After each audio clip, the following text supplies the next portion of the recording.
연꽃을 보며 인생을 생각하며. 서울 변두리의 철거촌에서 자라던 유년 시절, 가난하고 어려웠던 사람들에게 위로가 되던 동네 저수지의 연꽃밭이 아른하게 기억납니다. 저수지를 가득 채운 분홍빛 연꽃들이 탐스러우면서도 화사하게 좋았기에 평생 연꽃을 좋아하게 된 것 같습니다. 하지만 미국 캘리포니아로 유학 온 후에는 연꽃을 본 것이 손꼽아 보일 정도로 드물어 아쉬운 마음이 들기도 합니다. 제가 사는 지역이 물이 귀한 지역이라 저수지가 전혀 없기 때문입니다. 간혹 정원에 드물게 연못이 있어도 잎이 물 위로 올라오는 연꽃보다는 잎이 물 위에 뜨는 수련을 많이 키우는 듯 합니다. 다행히 최근에 아름다운 연꽃이 피는 연꽃 연못이 좀 멀긴 해도 다녀올 수 있는 거리에 있음을 알고 아침 일찍 다녀왔습니다. 탐스럽고 풍성한 연꽃이 아름답게 핀 것을 보고 제 마음도 화사하게 변하는 느낌을 받았습니다.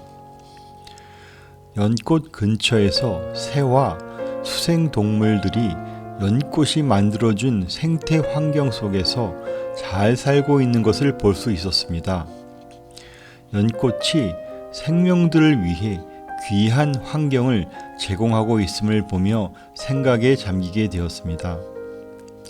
세상 만물이 다 예수님을 드러낼 수 있겠지만 연꽃을 특별히 좋아하는 저였기에 연꽃 속에 예수님을 연상케 하는 몇 가지 면들이 있음을 묵상해보는 기회였습니다.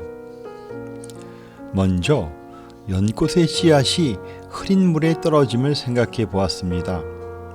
이는 자신의 몸을 낮추셔서 흐린 물과 같은 죄악된 세상에 연꽃의 씨가 뿌려지듯 아기로 오신 예수님의 탄생을 생각해 보게 되었습니다. 연꽃이 없었다면 생명력이 없을 연못에 씨 하나가 퍼져 아름다운 연못을 이루듯 작은 아기로 오셔서 만물을 새롭게 하신 예수님의 사역의 시작을 묵상하였습니다. 두 번째로, 연꽃이 뿌리로 물속에 존재하는 해로운 성물들을 빨아들여 흐려진 물을 정화하는 능력이 있음을 생각하게 되었습니다. 이러한 연꽃의 역할을 생각하며 예수님께서 우리들의 육체의 병든 몸을 치유하시며 더러운 영들을 제하심으로 우리의 영들을 맑게 정화시키신 사역들과 연꽃의 물을 정화시키는 능력 사이에 유사함이 있음을 생각해 보았습니다. 세 번째로, 연꽃의 크고 청초한 잎으로 그늘을 만들어 여러 종류의 수생생물들을 햇빛으로부터 가려주며 더위로부터 쉴 곳을 제공하는 것과 예수님의 사역이 비슷한 점이 있다는 생각이 들었습니다. 세상에 무겁고 힘든 짐진 자들을 다 부르셔서 죄악의 멍에로부터 자유케 하셔서 영과 혼을 쉬게 하시는 주님의 사역과 연잎이 만들어주는 그늘이 유사함을 생각해 보았습니다. 네 번째로, 청초한 잎들 사이로 솟아오른 분홍빛 연꽃이 십자가를 연상시켰습니다. 예수님이 십자가에서 흘리신 붉은 피와 땅 위로 솟아오른 주님의 십자가가 물 위로 솟아올라 아름다운 꽃을 피우고 꽃잎이 가장자리를 핏빛으로 장식한 분홍빛 연꽃과 유사함을 생각하였습니다. 다섯 번째로, 연꽃이 죽어 열린 씨앗들이 부활하여 열매 맺으신 예수님과 유사한 면이 있음을 생각해 보았습니다. 죽음을 이기고 부활하셔서 믿는 모든 자에게 생명의 새로운 씨앗을 주시고 천국이라는 은혜의 땅에 이종케 하시는 주님의 은혜가 연꽃이 맺는 씨와 유사하다는 생각이 들었기 때문입니다.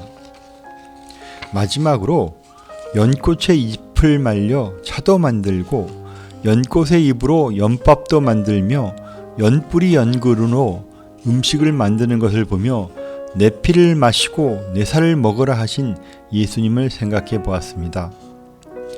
우리를 위해 죽고 부활하셔서 당신의 피와 온 육체를 우리의 죄를 씻는 대속제물로 주신 예수님의 은혜와 버릴 것 없이 다 먹을 거리로 이용되는 연꽃 사이에 유사함이 있음을 생각해 보았습니다.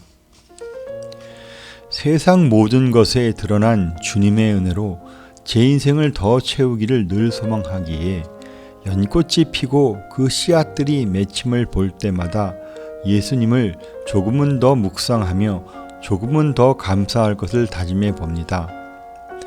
다시 피어오른 연꽃을 다시 보러 가서 주님의 은혜를 더 묵상해 보아야겠습니다.